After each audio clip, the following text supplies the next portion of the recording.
નમસ્તે મિત્રો. રોજ મારી ઓપીડીમાં આવતા લગભગ એકાદ પેશન્ટનો આ તો પ્રશ્ન હોય છે. સાહેબ, મારું જમવાનું એકદમ સિમ્પલ છે. હું નોર્મલ જમવાનું જમું છું તો પણ મારું વજન ઓછો કેમ નથી થતું? અને જ્યારે પૂછવામાં આવે કે તમે જમવામાં શું ખાઓ છો, ત્યારે આપણા ગુજરાતીઓનો ડાયટ એકદમ સિમ્પલ હોય. સવારે ભાખરી, ખાખરા, રોટલી, બપોરે શાકની સાથે રોટલી ને છાશ, અને રાત્રે શાક, રોટલી અને ભાત.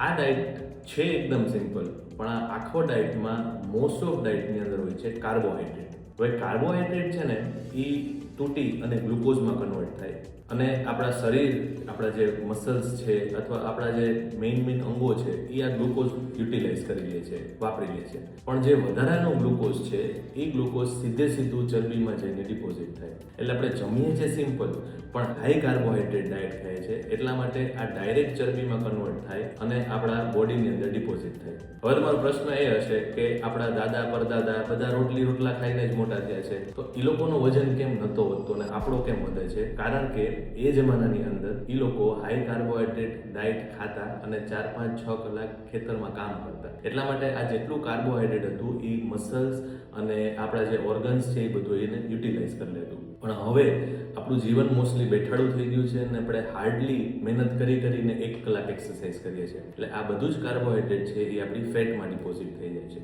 તો હવે આપણે ખોરાકમાં શું રાખવું? તો વધારે પડતું ફાઈબર અને પ્રોટીન. ફાઈબર ખોરાક એટલે લીલા શાકભાજી લઈ લો, કાકડી, ટમેટા, ગાજર, બીટરૂટ લઈ લો, ફ્રૂટ્સ લઈ લો. આની અંદર હાઈ ફાઈબર ડાયટ હોય છે. અને હાઈ પ્રોટીન ડાયટ. પ્રોટીન એટલે ટોફુ છે, પનીર છે, દૂધ છે, અને જો નોનવેજ ખાતા હોય તો ઈંડા છે, ચિકન છે, ફિશ છે. એટલે તમારા બધા જ મીલ્સના અંદર પ્રોટીન અને ફાઈબરનું કન્ટેન્ટ વધારે હોવું જોઈએ, તો જ તમારું વજન ઓછું થશે. અને એની સાથે ડેફિનેટલી એક્સરસાઇઝ તો એનું કામ કરશે જ. આભાર.